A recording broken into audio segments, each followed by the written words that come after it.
Hi, welcome to simplyhike.co.uk sleeping bag advice video.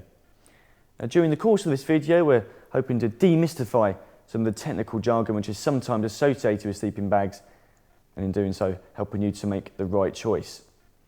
During this video then, it's broken down into 8 different sections, the first of which is bag size, then we'll move on to shape, before moving down the bag towards the hoods, baffles, zips, comfort rating, new technology and additional features, and a brief summary towards the end. So let's go ahead and start our sleeping bag journey.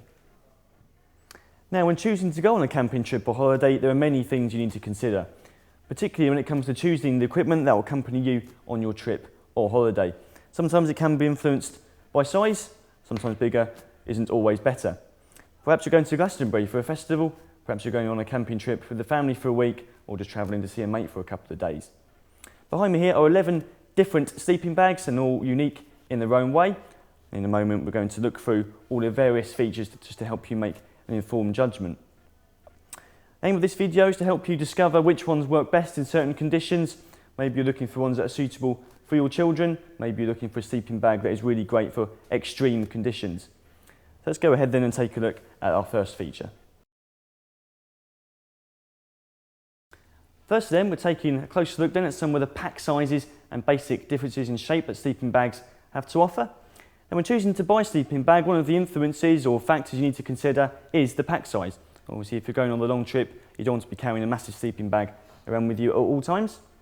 And if you're one of those people, a hardcore hiker, a down insulated bag is excellent. It's slightly more expensive than the two others here, synthetic and cotton. And if it does get wet, it's slightly more difficult to dry, but a really fantastic insulator. We also have a synthetic bag as well. It's really great for festivals. Perhaps you're going to Glastonbury, as I said before. Obviously a much bigger pack size than the down or goose insulated bag, but really great for the occasional user then.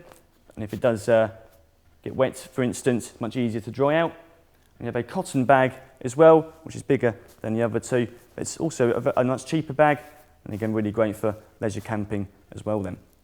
So all excellent in their own environments. What we're going to take a look at now then is the basic differences in shape. Now, sleeping bags come in 2 different shapes. You have mummy bags and you have square bags. There are advantages and disadvantages to both. With a mummy bag, if you imagine the Egyptian mummy in terms of shape, designed to fit the shape of the body nicely. There's a hood at the very top, again just to try and retain some of the warmth. It's much wider on the top as it is at the bottom, so it narrows towards the footwell. And the advantage of this is that it retains some of the warmth. Obviously, as there's less fabric, there's less chance of any warm air escaping. The disadvantage is that there isn't much space, particularly at the lower half of the sleeping bag, for you to move around. In contrast to a square sleeping bag, which is exactly the same at the bottom as it is at the top. Just popping this down then, exactly the same dimensions at the top end as it is at the bottom end. Can come with or without hoods square sleeping bags. The advantages of these being, of course, that there's more space for you to move around. The disadvantage is that as there is more room, there's more chance of the warm air escaping. So as I said before, advantages and disadvantages to both. Square bags can come with hoods or without hoods. These are nicely onto hoods actually, as that's what we're discussing next. Now, it's a well-known fact that body heat mainly escapes via the head. In fact, statistics suggest it's as much as 30%, which is nearly a third. Now, some sleeping bags come with hoods and some don't. This one on my left-hand side here, a square sleeping bag, doesn't have a hood. Some people prefer that. The occasional camper find hoods too constricting. Obviously, if you're taking a pillow with you, if you've got a square sleeping bag, it rests nicely at the top. Doesn't mean it's a bad bag, of course. Very, very comfortable and excellent in their own conditions. But obviously, you're more likely to lose body heat around the head. Just put that to one side then. I'll bring in the hood just here. Really mammoth hood at the top. Obviously, the advantage of having a hood is that you don't lose all that body heat around your head. And obviously, it's much better if you have one which can be tightened or loosened. Many of them come with cord strapping as well, just to wrap the hood around your head, obviously retaining that warmth. Some come with hoods and some don't. You can check our product videos on the website for further details. 2 excellent sleeping bags though, one with a hood and one without. Moving down the sleeping bag then, just below the hood, more often than not you'll find a neck or shoulder baffle located towards the top of the sleeping bag then. Just to open out and you can see the extra fabric that runs across the top of the sleeping bag. Now, neck or shoulder baffles are designed to keep warm air down the bag, thereby increasing its insulating ability and keeping you that extra bit warmer. They can be adjusted as well using cord straps that are provided. Obviously, the closer the baffle is to you, the warmer you will be. Now, not all sleeping bags have this feature. One behind me here that doesn't have a baffle. So the advantage of having one then is to keep you that extra bit warmer during the middle of the night. The disadvantage is that some people can feel rather constricted with a baffle, which is located at the top of the sleeping bag. Many have a Velcro strap just to keep it nice and secure. What we're going to take a look at now then is the contrast in zip fastens that some sleeping bags offer. Now there are two different types of zips. You have full-length zips on sleeping bags and you have half-length zips. Like every feature that we're going through on this video, there are advantages and disadvantages to everything. For a full-length zip, of course, when undone, means you can get in and out of the bag very easily. Obviously, a disadvantage is that when it is undone, you can lose some of the warm air that's been retained inside the bag. So this is a full-length zip then, which runs all the way down the centre towards the base. There's one behind me here that's a half-length zip. The advantage of this is, of course, it's limited to the warm air escaping. Obviously, the disadvantage is that it's very difficult to get into and difficult to get out of. In stark contrast to this one, which makes it very easy. Just undoing the sleeping bag slightly then. And many sleeping bags come with zip baffles as well. We've looked at neck and shoulder baffles. Just looking on the inside here then. The baffle. It's also anti-snag, the sleeping bag as well. Now, snagging is the term used for when the zip gets caught on the lining, which is really inconvenient at times when you just want to get out of the bag quickly. You can see the extra materials on the inside here just prevents that snagging. You have the zip baffle as well. Now, some sleeping bags have zip-in capability as well. And by that, I mean you could have a single, which has a zip-in capability like this one, just at the bottom here, which can zip into another single, making a nice cosy double. Not all sleeping bags have this feature, but some do, including this one.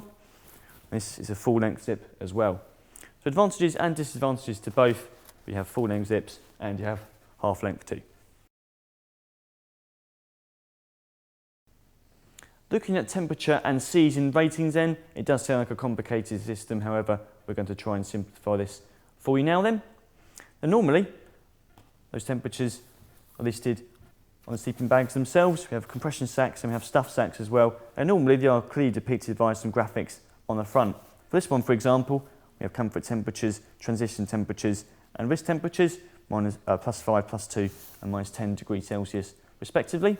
Not all of them have this feature, but most of them do. And we have seasons 1 to 5. So season 1 is great for sleeping bags that operate at +7 degrees Celsius, so really great for the lightweight sleeping bags. Or you can use a cotton sleeper as well. These do the job just as well then. Again, up for use for +7 degrees Celsius. Can be used as a sleeping bag in its own right, however, for colder temperatures, much better to line your sleeping bag, keeping it nice and clean. So season 1 then goes up to +7 degrees Celsius. Season 2, at 0 degrees Celsius. Season 3 sleeping bag operates for -5 degrees Celsius. A season 4 bag, again back to 0 degrees Celsius. And a season 5 sleeping bag is designed for expedition users at -15 degrees Celsius or more. If you're still confused then, there's a great comparison chart on the simplyhike.co.uk website, which just brings all this together into layman's terms and it's simply explained for you.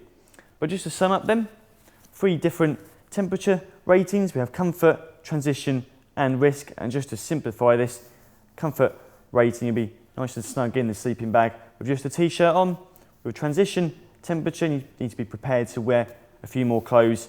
And the risk temperature or extreme temperature is basically a survival temperature rating where you need to be fully clothed. You can use it in these temperatures, but you will be uncomfortable.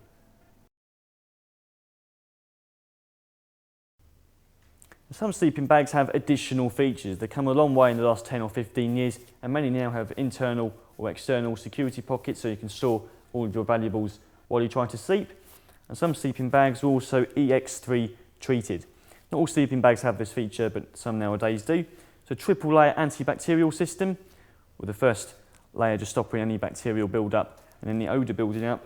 The second layer just prevents any mosquito from entering the bag and biting you, and the third one prevents the build-up of any bed bugs. But again, not all sleeping bags have this feature. When you are finished with your sleeping bag, some people have the tendency to gently roll them up and place inside the compression or stuff sack. Generally it doesn't work, and actually more designed to stuff into the bag, as it's less likely then that some of the lining is damaged. So you have a compression sack, then they're both stuff sacks in reality. This is a compression sack because you have straps on the side here. It just helps to pull and compress the bag down, making it more lightweight and compact. You also have bags like this then, a stuff sack with a roll top closure as well. So when it does come to storing your bag away then, literally just stuff it inside rather than rolling up, as this saves more time. Some bags as well, the valve at the bottom just to push all of the air out, again just compressing it down, making it much more lightweight. So as we've seen then during the course of this video, there's a vast array of choice when it comes to buying a sleeping bag, and you do get what you pay for. However, it's always best to base your choice of sleeping bag on the conditions that you will be camping in. For more advice, help and information, please visit the simplyhike.co.uk website, where there's a great little live help feature where you can speak directly to one of our team, or alternatively, you can contact our customer services hotline.